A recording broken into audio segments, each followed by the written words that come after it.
हिमाचल भाजपा आगामी लोकसभा चुनाव के लिए कमर कस चुकी। पार्टी के भीतर अंदरूनी हालात ये इशारा कर रहे हैं कि हो सकता है लोकसभा के चुनाव तय समय सीमा से पहले ही हो जाएं। खुद देखिए, हिमाचल वासी जेपी नड्डा, जो भाजपा के राष्ट्रीय अध्यक्ष भी हैं, वे तपते जून में हिमाचल को नाप चुके हैं। उनके दौरे के साथ साथ हिमाचल भाजपा अपनी कोर कमेटी में त्वरित प्रभाव से कई नियुक्तियां भी कर रही है। पहले हर्ष महाजन को कोर कमेटी में शामिल किया था, तो अब विपिन परमार को कोर कमेटी का मेंबर बनाया है। भाजपा की सियासी हरकतें बता रही हैं कि आगामी लोकसभा चुनाव में सियासी बरकतें बटोरने के लिए कैसे काम किया जा रहा है। अभी तक की खबरों के मुताबिक हिमाचल के चारों संसदीय क्षेत्रों में क्षत्रप यानी लोकसभा चुनाव लड़ने वाले संभावित चेहरों की पड़ताल शुरू हो चुकी है। खबर ये भी है कि हो सकता है कि भाजपा 4 लोकसभा क्षेत्रों में से 3 में चेहरे बदल दे। सिलसिलेवार खबर पर चलते हैं। सबसे पहले बात करते हैं कांगड़ा चंबा लोकसभा क्षेत्र की।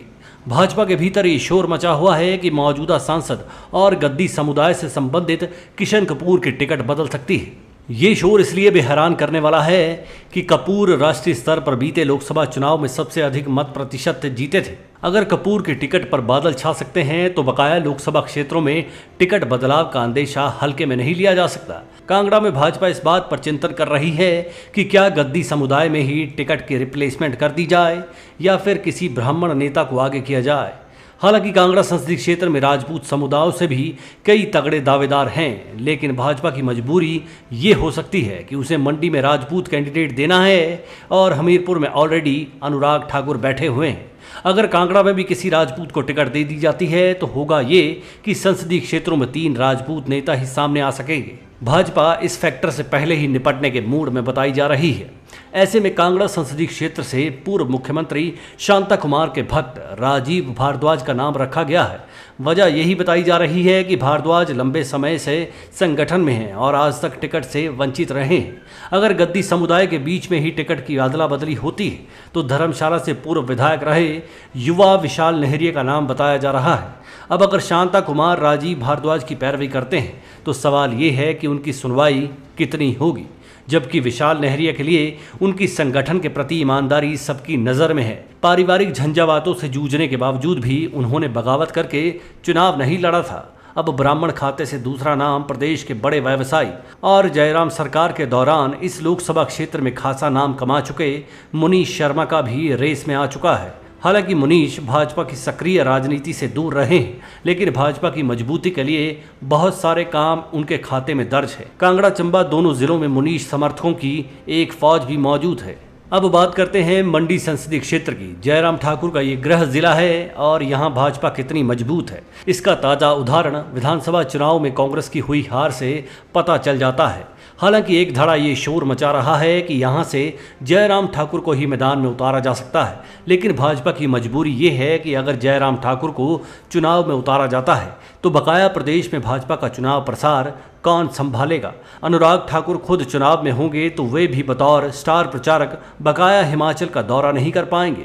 इस वजह से ये तय है कि मंडी में जयराम नहीं बल्कि कोई और ही उम्मीदवार होगा।